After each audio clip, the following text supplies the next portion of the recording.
Good day. Welcome to another episode of the Audible Local Ledger Reads to the Blind podcast. You can get more information at audiblelocalledger.org. Stay tuned for today's reading. Well, good day, everyone, and welcome to Tuesday, February the 20th. Only 8 more days in this month, and then we're going to head into March. And I remember my dad years ago always looking forward to the 1st of March because he thought spring was on its way. So let's hope that's kind of a correct assessment, because I'm sure ready for spring after some of this cold and nasty snowy weather, and hope you are too. Speaking of the weather, we'll get into that in just a moment, but I'd like to let you know that this is Doug Fagan, your volunteer reader, coming to you today, as always, on Tuesdays from the studios of the Audible Local Ledger here in sunny and chilly Mashpee, Massachusetts. Here at Deer Crossing are our studios located. Now, taking a look at the weather. If you've been up for a while, you probably know it's a bit sunny and cool outside. Today we're supposed to have a high of only 34 degrees, but with the sun, I think it's going to get a little bit warmer than that, and it's going to be mostly sunny all day. Tonight we're going to have a full moon, but with some clouds, and it's going to be an overnight low of 22 degrees. Now, looking at Wednesday and Thursday, we still have sunshine and not too bad at temperatures.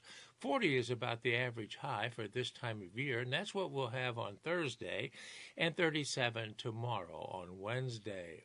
The overnight lows on Wednesday and Thursday will be 29 and 32 degrees, respectively. Now, looking at Friday, we have a bit of bad weather coming in. Looks like windy again, with some rain, scattered rain at times, and it's going to be up to a high of 48 degrees. So the temperature is going to spike quite a bit on Friday, but we're going to have some rain showers, intermittent rain. Now, Saturday, we get back to sunshine and 38 degrees, pretty much near normal temperatures. Mostly sunny on Saturday with an overnight low of 19. Now, looking at water temperatures, how about in Cape Cod Bay? Still advise against swimming, as it's only going to be 39 degrees in Cape Cod Bay today and 37 in Nantucket Sound. Kind of surprising difference in temperature there. Wave heights very low, 1 to 2 feet. Winds north-northwest, 9 to 12 knots in both places, basically. Temperatures throughout the Cape are very consistent, as they typically are. And looking on the west side of the canal, Wareham is 36 and Buzzards Bay is 34. Coming across the bridge now into the Sandwich area, we have 33 degrees there, 35 right now in Mashpee, 33 in Falmouth. And the same Hyannis moving out to the Cape, Dennis, 34, 34 respectively. Chatham, Brewster, Eastham are all at 34 degrees. Truro is 32. And out at P-Town at Race Point, it's going to be a high of 32 degrees today as well. Moving out to the islands, out there on Martha's Vineyard, we have 35 degrees at Edgartown, 35 at Oak Bluffs, and sunny skies. Moving further out to Nantucket, Secaucet has 32 degrees, and Nantucket Village has 34 degrees. So there you have it, folks, a look at not only today's weather, which is going to be pretty nice, a bit nippy, but high of 34 again, mostly sunny, as will tomorrow be, and not too bad until we get to Friday, as I said, when we've got a high of 48 degrees, which is nice, but we have some rain coming in on Friday, but then clears up again at the end of the week on Saturday.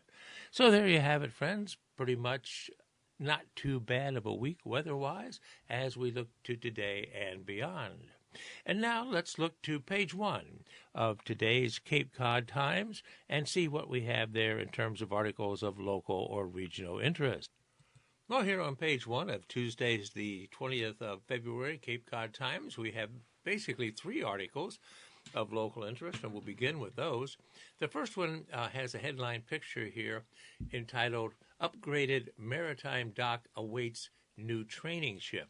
And there's a picture, and it says that crews work on installing rebar Thursday that will be covered with concrete to support bollards rated to hurricane strength as the tie-down spots for the new training ship at the Massachusetts Maritime Academy as upgrades to their pier continue. And here's the article. It's back to the future, at least temporarily, for Massachusetts Maritime Academy cadets as they prepare for this year's sea term. Every year, cadets go on a 6-week training cruise to learn hands-on a variety of maritime skills on its training ship, the T.S. Kennedy. This year, it was hoped Mass Maritime cadets would be cruising on T.S. Patriot State II, a new state-of-the-art training ship. Delivery of the $300 million vessel was delayed, however, because of the pandemic. It was to arrive last summer, then January, however, is now expected by the start of summer of this year. To accommodate the new ship, the dock area at Mass Maritime is undergoing a $15 million renovation. The sea term, which is January through February during the winter semester, was also delayed and will be conducted during the spring semester because the Academy flip-flopped the semesters this year to accommodate for the new ship. Even if the Patriot State II was delivered as scheduled in January, logistical preparations required to conduct a training voyage would not have been completed in time for a January cruise, so said Rear Admiral Francis MacDonald, the Academy president. The Academy will have one more sea term voyage on the Kennedy, which has served the Academy since the year 2003. The Kennedy is currently being used by the Texas A&M Maritime Academy and will arrive at Mass Maritime for the spring sea term cruise scheduled to begin on April 20th. The T.S. Kennedy was once a cargo ship.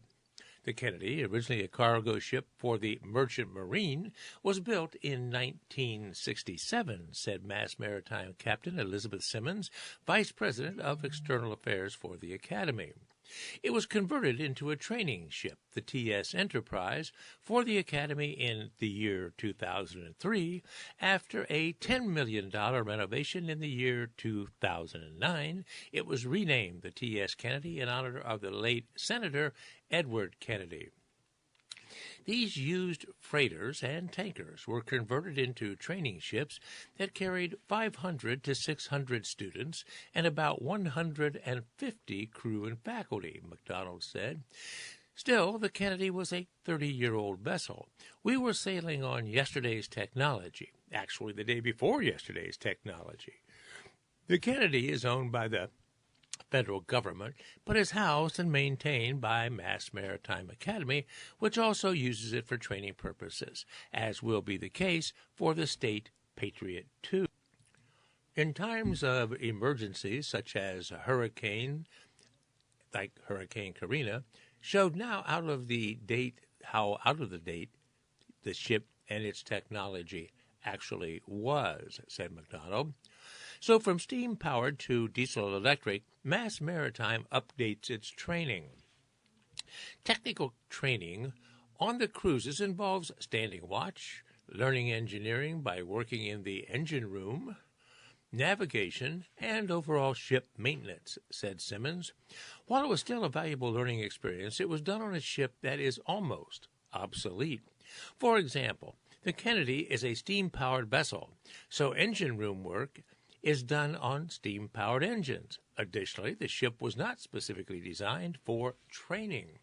The new ship is diesel-electric powered and was built to support training needs and emergency needs, said MacDonald.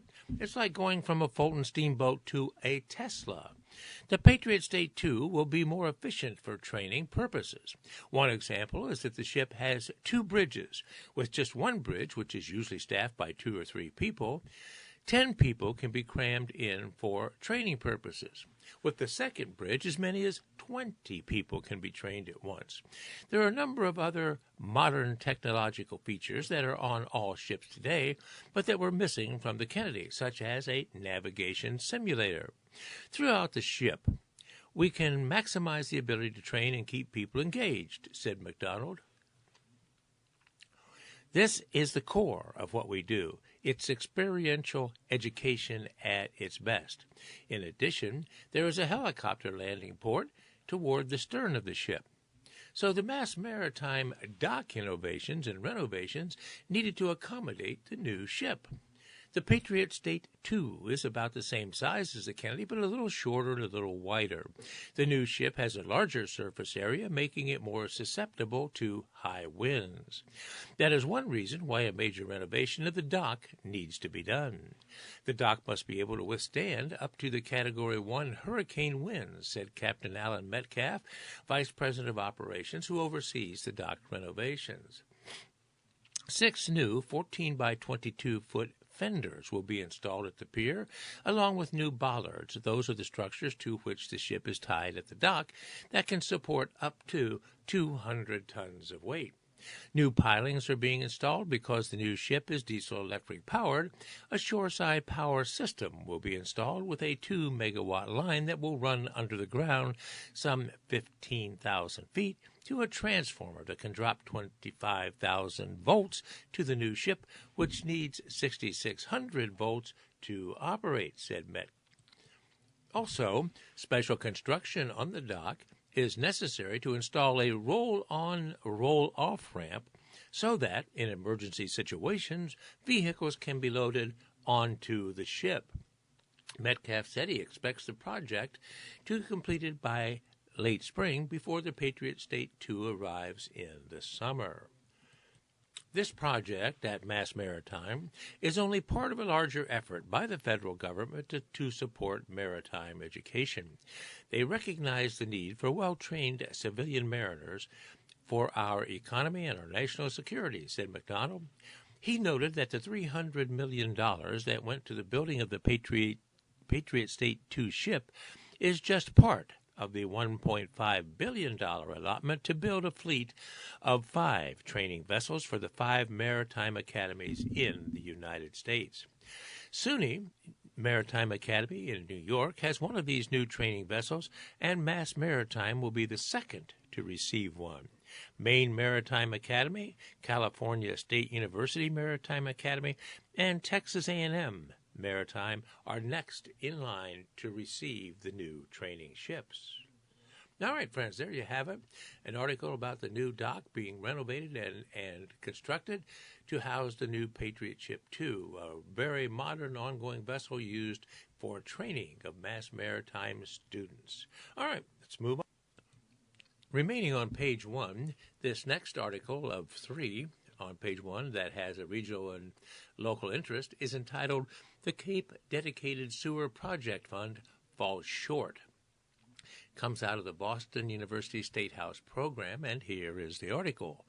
The Cape Cod and Islands Water Protection Fund, established in 2018 to help communities pay for wastewater infrastructure and water quality projects, is facing a severe funding shortage as it struggles to keep up with the rising demand for subsidies.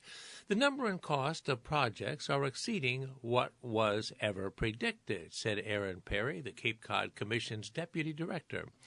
The fund awards 25% subsidies to eligible wastewater management and water quality projects in Cape Cod and island towns, according to the Commission's website. Since the fund was created, revenue has largely kept up with projections, but local commitment to projects and eligible project costs have exceeded expectations, according to a January 12 letter to the chairs of the legislature's Joint Committee on Environmental and Natural Resources and the Cape Cod and Islands Legislative Delegation from Christy Senatori, the executive director of the Cape Cod Commission. The 2023 proposals for clean water state revolving fund loans listed by the State Department of Environmental Protection call for over $167 million in local projects, more than $100 million above the assumed project cost for the Cape and Islands Fund, and the greatest amount that we had seen for Cape Cod in a single year, Senatori wrote in the letter. The State Environmental Agency's draft 2024 list of projects proposed for the state's revolving loan fund program, known as Intended Use Plan projects, includes over $248 million in CAPE projects, Senator noted. The management board of the fund has voted to reduce the subsidy to 12% in 2024 without any additional funding, Board Chair Kevin Galligan, an Orleans Select Board member, wrote in a June 30 letter to Governor Maura Healey. It could potentially be lower, depending on the final intended use plan, said Perry. In his letter, Galligan said an additional $5 million is needed in fiscal year 2024, and approximately $66 million in revenue spread over the following 3 fiscal years to allow the fund to support continuing the 25% subsidy through the end of this decade. So, what's the source of money for the Cape Islands Water Protection Fund? Well, the fund's dedicated source of revenue is a 2.75% excise tax on short-term rentals in the 15-member communities. Perry said this will continue to be a source of revenue while the board's executive committee has devised a twofold strategy to seek new revenue sources. In this decade, we're looking at roughly $2.5 billion worth of projects, said Mark Forrest, a member of the Barnstable County Board of Regional Commissioners and a Yarmouth Select Board member, when referring to the significant commitment of investment in wastewater. Yarmouth approved a $207 million project involving wastewater collection along Route 28 and a treatment plant last year, said Forrest. What I'm worried about is the loss of momentum on wastewater investment, he said, adding that promised funding has not yet materialized while construction costs continue to rise. Yarmouth has been prepared to move faster with its projects, but it's the state that's been holding us back, Forrest said. So what are possible solutions? Well, as a short-term solution, the fund managers have requested the Massachusetts Clean Water Trust to use funds from the federal bipartisan infrastructure law to provide an additional 9% subsidy to disadvantaged communities on the Cape in the years 2023 and 2020. Perry said this would require a vote by the Board of Trustees at the Massachusetts Clean Water Trust. The proposal has been put forward to them, and we have requested that they consider it, he said. The long-term strategy includes pursuing bond fund authorization for approximately $300 million, which could be included in one or more state legislative vehicles. There could be an opportunity to request a dedicated allocation through an environmental bond bill spread over years, which would replenish the fund, Galligan said in an interview. So what has the fund paid for so far? Well, since its inception, the fund has awarded approximately $140 million in subsidies to Cape Cod communities for their wastewater and water quality projects, said Galligan in his letter to Governor Healey. The 25% subsidy has spurred action in the communities and has garnered community support, said Perry. Without significant additional revenues to the fund, the management board will be forced to limit subsidies for critically needed wastewater and water quality projects on Cape Cod, said Senatori in the January 12th letter. So, Massachusetts Clean Water Trust responds. During a board meeting of the trustees on February 17th, the Massachusetts Clean Water Trust approved clean water loans and financing agreements of $38,169,258 and $3,610,054 to Yarmouth. It will underwrite a portion of Phase 1 wastewater management plan approved at last year's annual town meeting, said Forrest. We've been working with the Cape since the inception of this fund and will continue to do so. We expect to have an update at a future board meeting on ways we may be able to assist, so the Trust Executive Committee said. All right, a little bit of information there about funding and the committee to help various Cape towns with subsidies for their wastewater and clean water projects. All right, let's move on, friends. So, friends, before moving on to page 3, the Cape and Islands page, let's take a brief look at the various lotteries in Massachusetts and nationally. First, looking at the Mega Millions. Both Mega Millions and Powerball are way up in their jackpots, Mega Millions being a jackpot currently of $493 million. That drawing will be held this evening at 11 p.m. The Powerball drawing will be held tomorrow at 11 o'clock, and that is up to $348 million. So if you're looking for a quick wealth, get your $2 tickets for each drawing. However, the numbers are stacked against us in terms of the odds. Speaking of the numbers, let's take a look at yesterday's numbers game here in Massachusetts for February the 19th. The midday numbers drawing were these: 2, 8, 6, 9.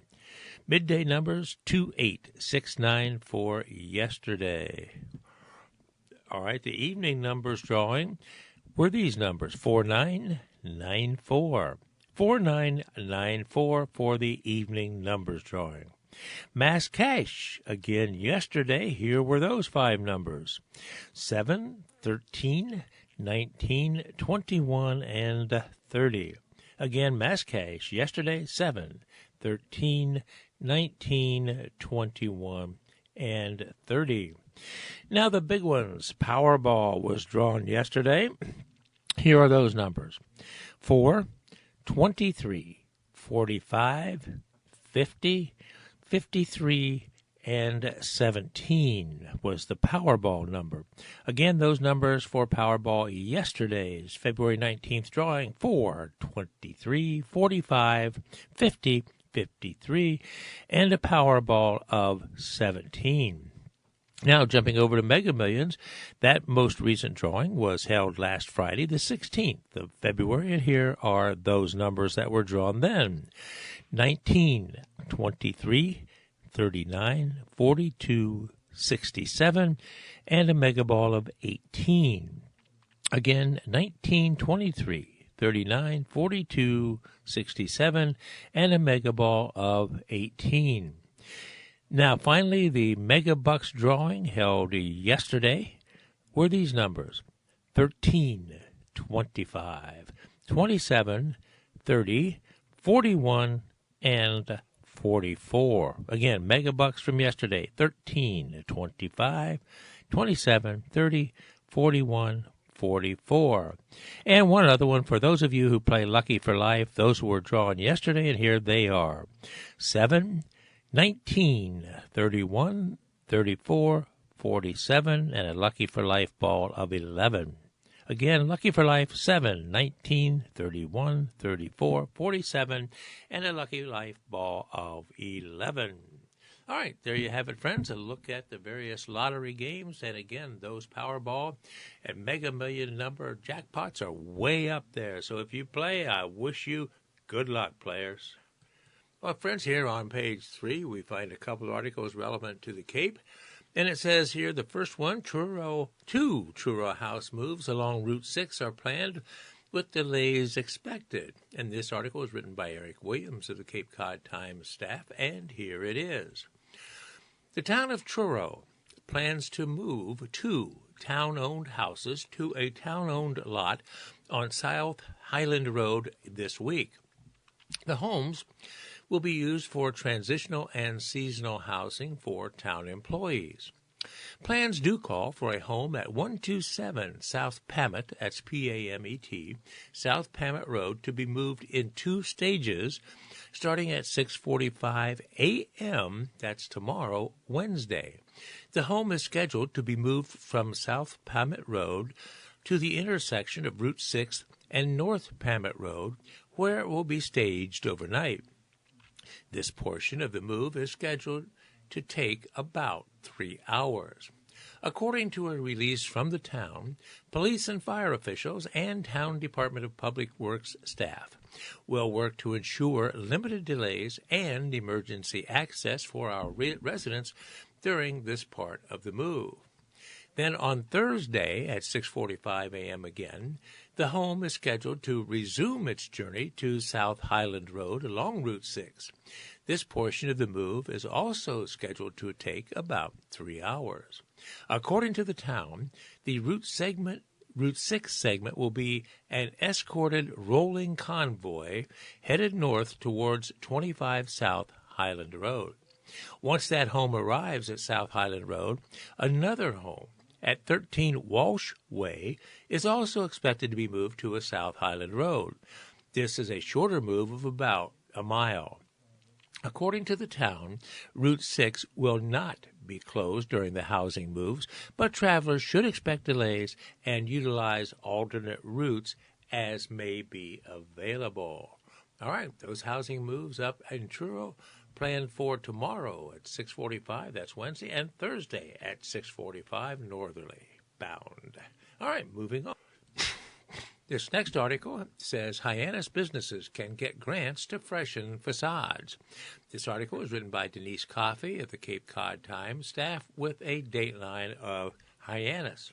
And here is the article.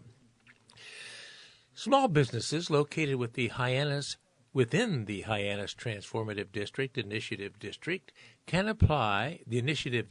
Let me start over. Small businesses located within the Hyannis Transformative Development Initiative District, there I have it, can apply for grant funds for facade improvements through the Hyannis Main Street Business Improvement District. Business owners on Main Street from Yarmouth Road to High School Road can use the money for new signs, windows, planters, painting, masonry, siding, doors, awnings, and/or structural or design changes. The Improvement District's Executive Director, Elizabeth Werfbane, called the program a best practice that's been suggested by consultants over the years. In 2024, Small Business Facade Improvement Grant Program provides grants up to $20,000 with at least 20% matching funds from the applicant, she said. The program's goal is to improve the appearance of commercial properties in downtown Hyannis. Since COVID, there's been a lot more emphasis on grants to help businesses recover, Werfbane said Monday. This is a direct way of supporting small businesses. This is one we've been wanting to do for years. Last year, several Main Street businesses took advantage of the program, including Smith Family Popcorn, Port Cargo, Love Live Local, Soft as a Grape, and Chelsea Swimwear, according to Werfbane. The grants ranged from $423 to $8,000 for brightly covered canopies, new windows and doors, and new color schemes. They made subtle but significant changes to Main Street, Werfbane said, likening the changes to a basic makeover. The TDI district has been identified as an area of transformative development, an area of concern based on data and what our consultant tells us, Werfbane said. He said you need a robust year-to-year facade improvement program. The application deadline for small businesses is March 24. Projects must be consistent with Hyannis Main Street Waterfront Historic District Commission guidelines and must be completed by December 31st. Preference will be given to projects that can be completed by June 30th. Applications can be found on the Hyannis BID website. The 2023 Small Business Facade Program provided grants to 21 small businesses and more than $400,000 of investment in downtown Hyannis, according to a press release from Barnstable's Community and Economic Development Planner, Kyle Pedicini. All right, there you have it, kind of an interesting article relevant to grants available for businesses on Main Street in Hyannis to improve the facades of their businesses, but require a 20% investment by the business itself. All right, let's move on. We are now nearing the halfway point of today's broadcast, and typically, for those of you who follow us, you know this. This is when we most often look at the various obituaries. And today it appears that we only have one, and that is of an Howard M. Mowry, M-O-W-R-Y, of Buzzards Bay. And here is the obituary. Howard Howie Mowry, 83, of Buzzards Bay, loving husband of Janet Mowry, passed away on February the 10th, 2024. Howard was born and lived in Burrowville, Rhode Island, most of his life. He worked in management at National Envelope in Worcester, Mass., and previously in Webster, Mass. He enjoyed farming, gardening, camping, and fishing, as well as spending time with family and friends. He enjoyed the company of his grandchildren and pets, as well as watching the many birds and wildlife inhabiting his surroundings. Howie spent many summers vacationing in Maine and moved to Buzzards Bay in 2006. In lieu of flowers, donations in Howard's memory may be made to the VNA of Cape Cod. All right, that was the very brief obituary of Howard M. Mowry, M-O-W-R-Y, of Buzzards Bay. Now moving to the lighter side of the paper and the Ask Carolyn column, where people out there write in their concerns and seek Carolyn's advice. It's entitled today, Sedentary Girlfriend's Extra Weight Gain is Affecting Their Relationship. And here is the letter. Dear Carolyn, I have found myself tiptoeing around the issue of my girlfriend's weight gain. When we first met, she was at a healthy weight, but was not living a healthy lifestyle. She still is just not very interested in establishing a fitness routine.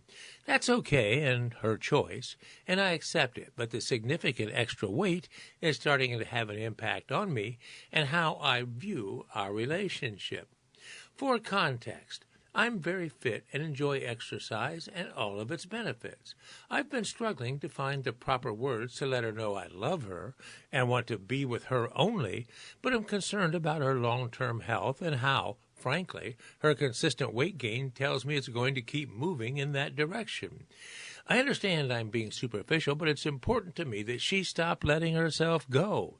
Bring on the firing squad. Signed, Tiptoeing.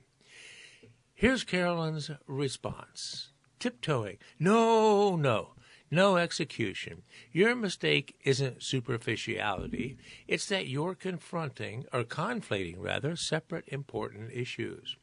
Her inactivity is the relationship problem. Her weight simply made that visible. You are active and enjoy exercise, as you said. Maybe it's time to recognize that's a core value for you, so partnering with someone sedentary is a bad idea. It's also important to recognize she is not letting herself go.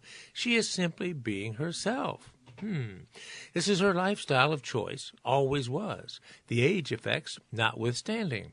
And for what it's worth, let herself go is so often used against women who don't conform to aesthetic expectations. That's a good idea to shelve it entirely. Thanks. That's a little confusing to me. But then she goes on to say, certainly some partners who are mismatches in this regard do fine. They have to like that about each other, though, or at least not care about it relative to much bigger things that are well matched. You, alas, are wishing hard that she would be different. You don't have to make yourself stay with someone incompatible because you're afraid it will seem shallow to break up over exercise. You can love a person bunches for who she is and still recognize you're not a good lifestyle match long term, which seems to be the case here. Do an honest reckoning with yourself. Decide whether you love her completely, as is or as will be, and or will forever be trying to change her. Then tell her the truth lovingly either way. I love you and want to be with you, every pound of her, or it bothers me that our lifestyles are so different and I don't see love as being enough. And one reader has a thought that they'd like to share. It says, my husband has always been pretty sedentary. He's also an introvert. I run and do sports and he doesn't. And we are happy 15 years and 3 kids later. His stay-at-homeness is perfect for me because he doesn't mind staying at home while I exercise, travel to sports, or just am gone all day at a marathon. So, do you like the idea that your hobbies are different, or that she's not a shape that you prefer, or something else? It doesn't seem as if anything has changed except her weight. She's just being who she is, and her weight really is her business, not yours. Not sure I agree with that. One more thing. If that's how you feel, then you're not doing her or yourself any favors by staying. Just don't blame her for being who she is or claim she deceived you, when the only thing you thought has changed is her weight. Oh, that's very interesting, Colin. You can form your own opinions on that if you were in such a situation, but a sedentary girlfriend versus an active guy and a girl who's put on a lot of weight and seemingly will continue to do so.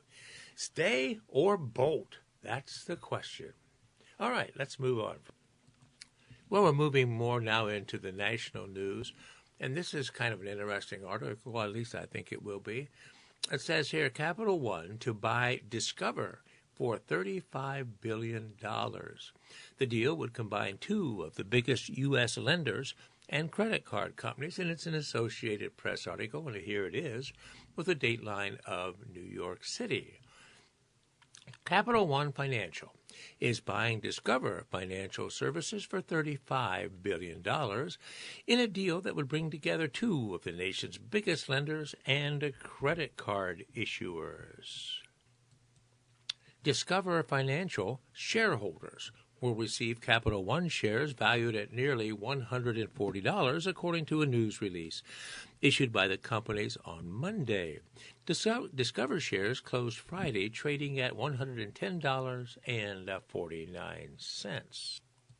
Virginia-based Capital One was the 12th largest U.S. bank as of the third quarter of this year, with $471 plus $1 billion in total assets and $346 billion in deposits, according to the S&P Global. Illinois-based Discover was the 33rd biggest, with a $143.4 billion asset and $104 billion in deposits.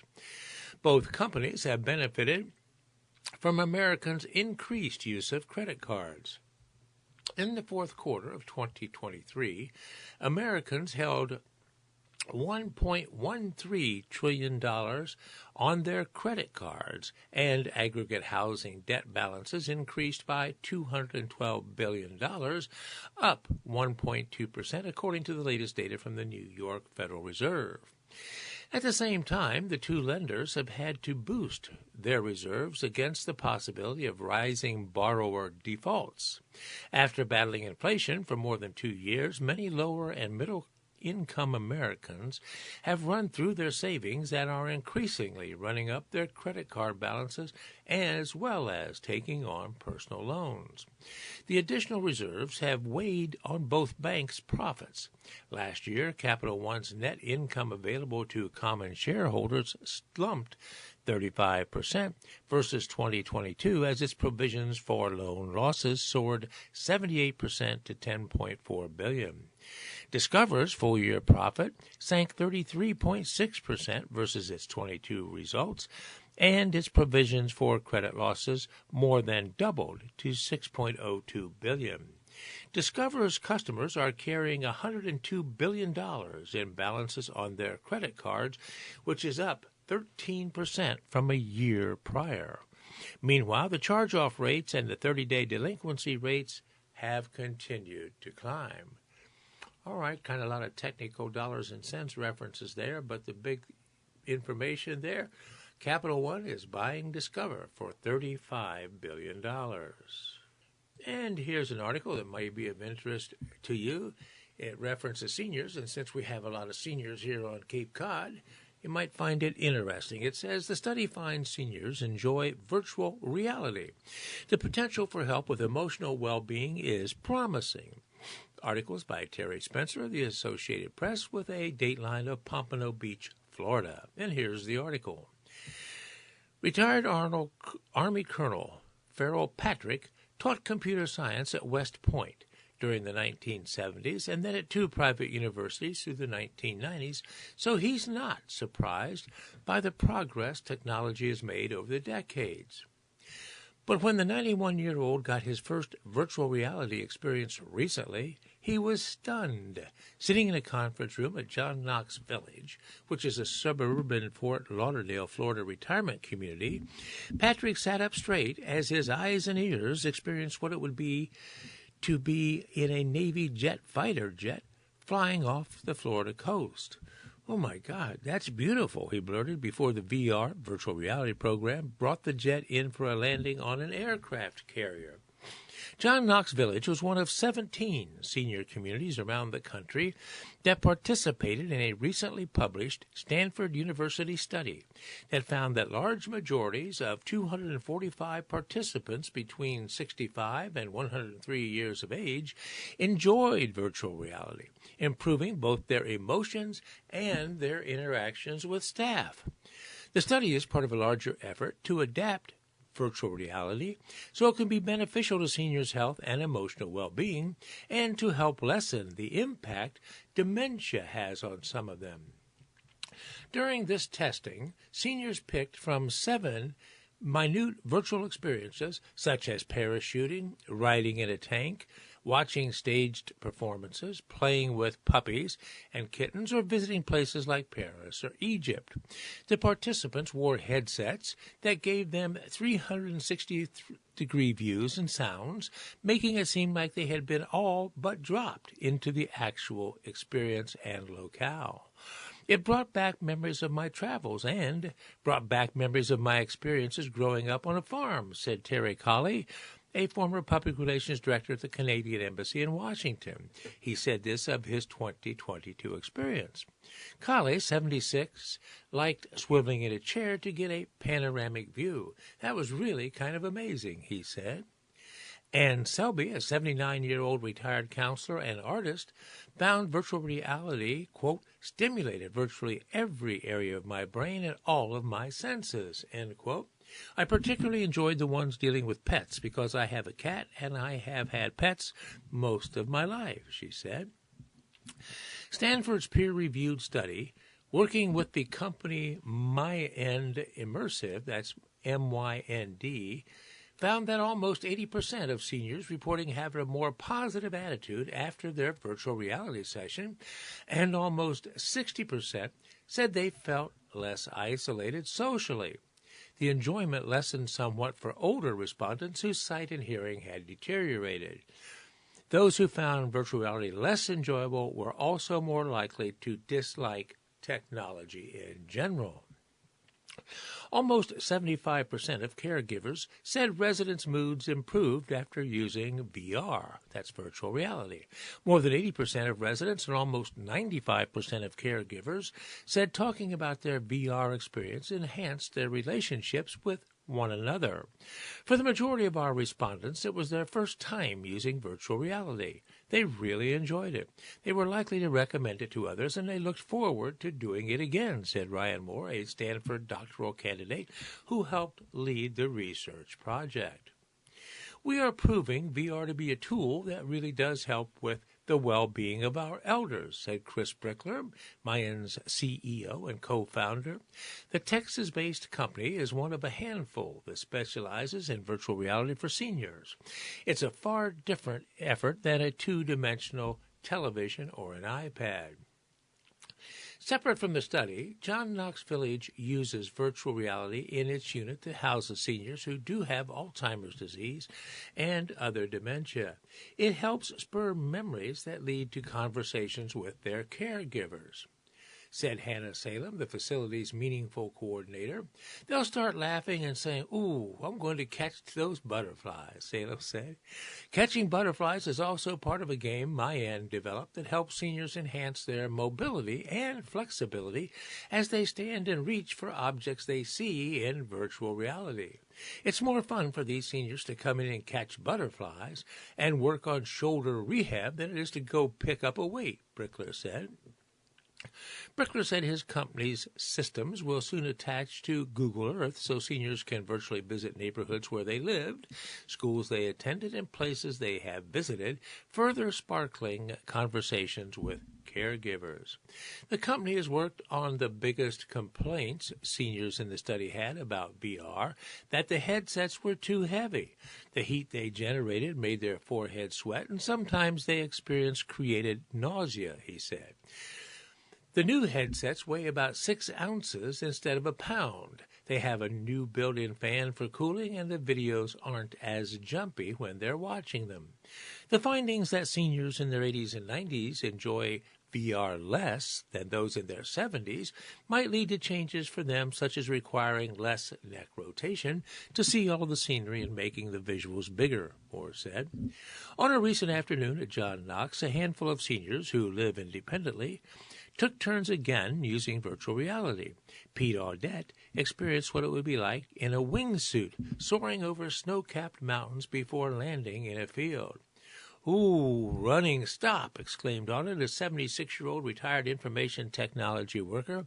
He thinks other seniors will really enjoy it, but they just need to learn how to use it, which is typical of any technology.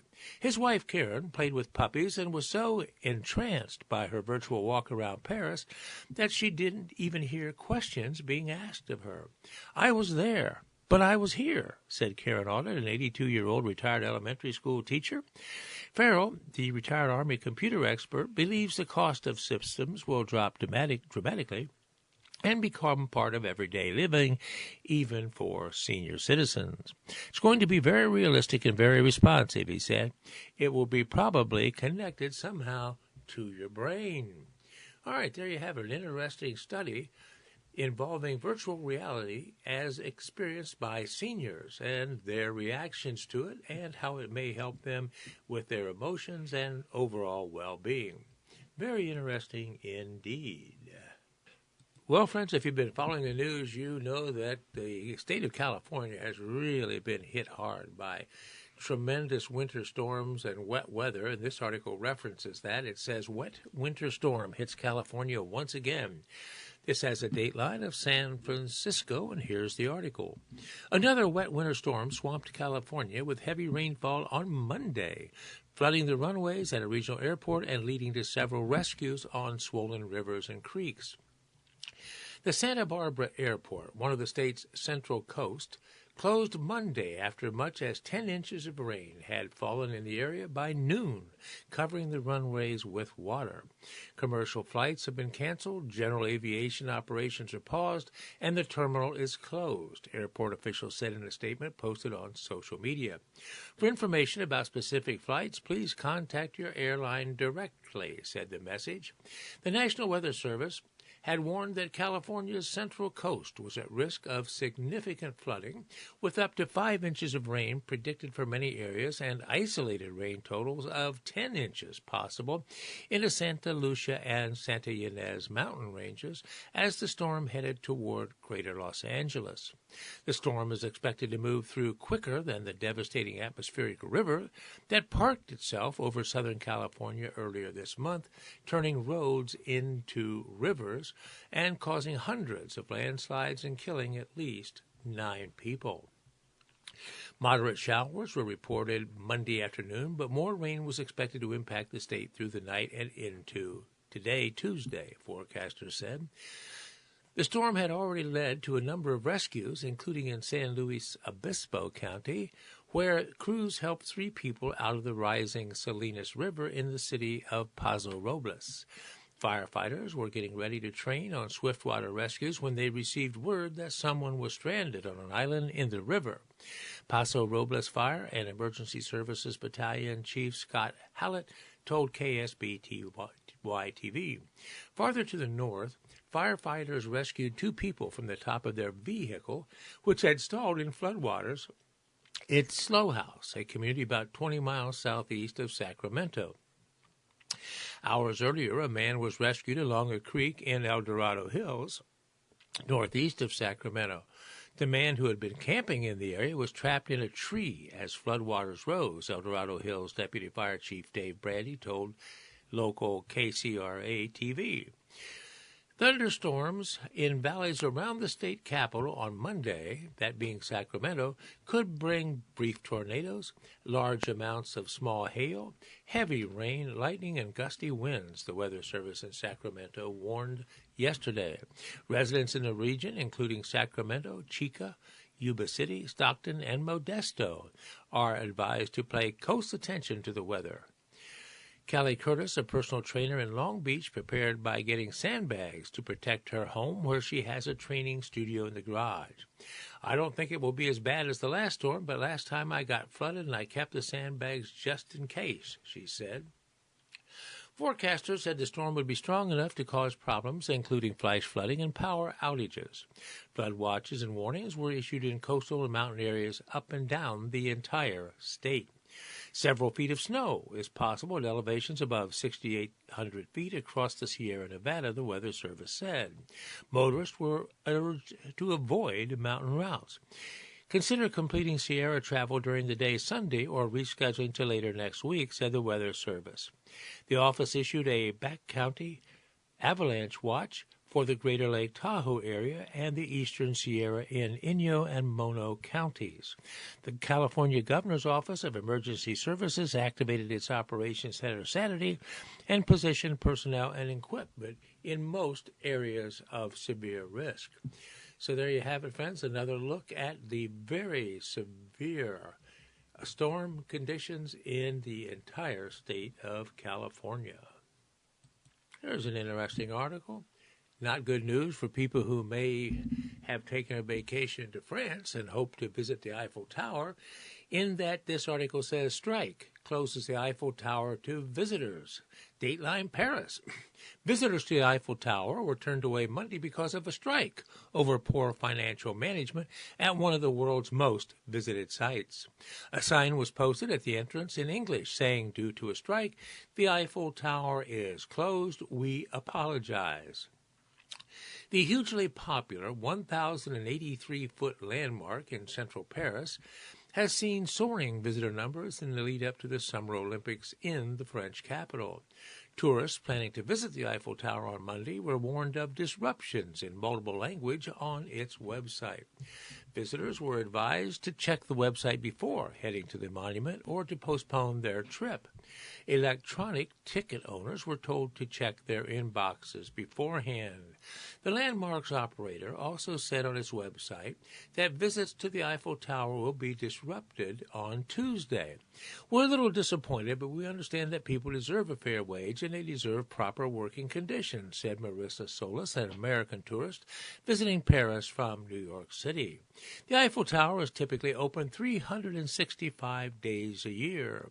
Monday's closure is the second in 2 months due to strikes.